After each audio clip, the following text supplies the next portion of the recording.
अस्सलामुअलैकुम। आज की ये जो मेरी वीडियो है वो बहबूद सेविंग सर्टिफिकेट से रिलेटेड है। ये सेकंड सर्टिफिकेट है जिसके बारे में मैं आपको बता रहा हूँ। सबसे पहले बहबूद के अंदर कौन कौन इन्वेस्ट कर सकता है, तो सीनियर सिटीज़न जिसकी एज 60 इयर्स या उससे अबव होगी वो इसके अंदर इन्वेस्ट कर सकता है।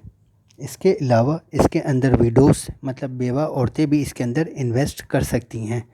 इसके अलावा डिसेबल पर्सन भी इसके अंदर इन्वेस्ट कर सकते हैं।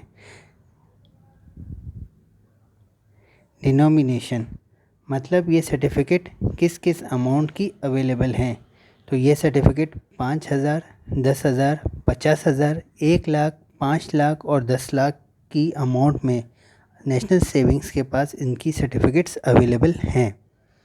मैच्योरिटी मतलब टोटल टाइम पीरियड, ये सर्टिफिकेट हम 10 साल के लिए इन्वेस्ट कर सकते हैं।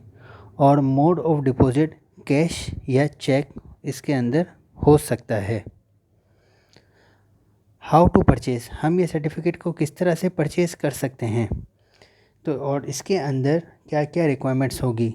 तो ये सर्टिफिकेट परचेज़ करने के लिए हमें नेशनल सेविंग सर्टिफिकेट का एक फॉर्म मिलता है, वो फिल करना होगा और साथ ही CNIC की कॉपी सबमिट करवानी होगी। अगर आप ओवरसीज़ हैं तो आपको अपने NICOP की फ़ोटोकॉपी सबमिट करवानी होगी। और जो विडो हैं उनके लिए एक स्पेशल रिक्वायरमेंट ये है कि उन्हें स्टैम्प पेपर पे ये प्रूफ देना होगा कि उन्होंने अपनी सेकंड मैरिज या दूसरी शादी के बारे में नहीं की है अब तक। इन्वेस्टमेंट लिमिट्स, जो मिनिमम रिक्वायरमेंट है वो आप इसके अंदर 5,000 रुपये इन्वेस्ट कर सकते हैं और मैक्सिमम 5 मिलियन मतलब आप इसके अंदर 50 लाख रुपए इन्वेस्ट कर सकते हैं। इनकैशमेंट, अगर आप 1 साल के अंदर अंदर कोई भी एमरजेंसी की सूरत में पैसे निकालते हैं तो 1% आपका सर्विस चार्ज डिडक्ट होगा। दूसरे साल ये कम होकर 0.75% हो जाएगा। थर्ड ईयर ये 0.50% हो जाएगा और फोर्थ ईयर ये 0.25% हो जाएगा। 5वें साल से लेके 10th ईयर तक अगर आप कोई भी अमाउंट अपनी डिडक्ट कराते हैं या फुल अमाउंट भी आप अगर डिडक्ट करवाते हैं तो उसमें कोई भी सर्विस चार्जेस की अमाउंट डिडक्ट नहीं होगी। अब सर्विस चार्जेस की अमाउंट कितनी डिडक्ट होगी, तो ये मैं आपको एक एग्जांपल के थ्रू समझा रहा हूँ कि अगर आपने 1 लाख रुपए मिसाल के तौर पे इन्वेस्ट किए हैं और 1 साल से पहले ही आप इसे निकाल रहे हैं, तो आप उस अमाउंट को मल्टीप्लाई बाय करेंगे 1 और डिवाइड बाय करेंगे तो टोटल जो फ़ाइन या पेनल्टी आप कह सकते हैं जो आपकी अमाउंट पे डिडक्ट होगा वो 1,000 रुपीज़ होगा और आपको नेशनल सेविंग 99,000 रुपीज़ रिटर्न करेगी।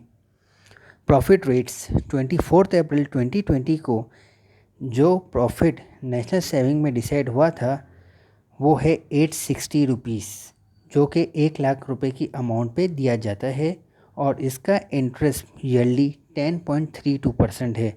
और ईयरली प्रॉफिट मतलब कि कितना होगा, वो 860 को जब आप मल्टीप्लाई बाय 12 करेंगे तो जो ये टोटल अमाउंट आप देख रहे हैं 10,320, ये इसका ईयरली प्रॉफिट होगा जो आपको 1 लाख रुपए पे दिया जाएगा। इस सर्टिफिकेट का एक और एडवांटेज ये है कि इस सर्टिफिकेट पे ना ही कोई टैक्स डिडक्ट होता है और ना ही कोई ज़कात इस सर्टिफिकेट पे डिडक्ट होती है। Thank you for watching. Kindly आप मेरे चैनल को सब्सक्राइब कीजिएगा, लाइक कीजिएगा और बेल पे के आइकन पे लाजमी क्लिक कीजिएगा ताकि आपको आने वाली वीडियोस के बारे में अपडेट मिलती रहे। Thank you once again.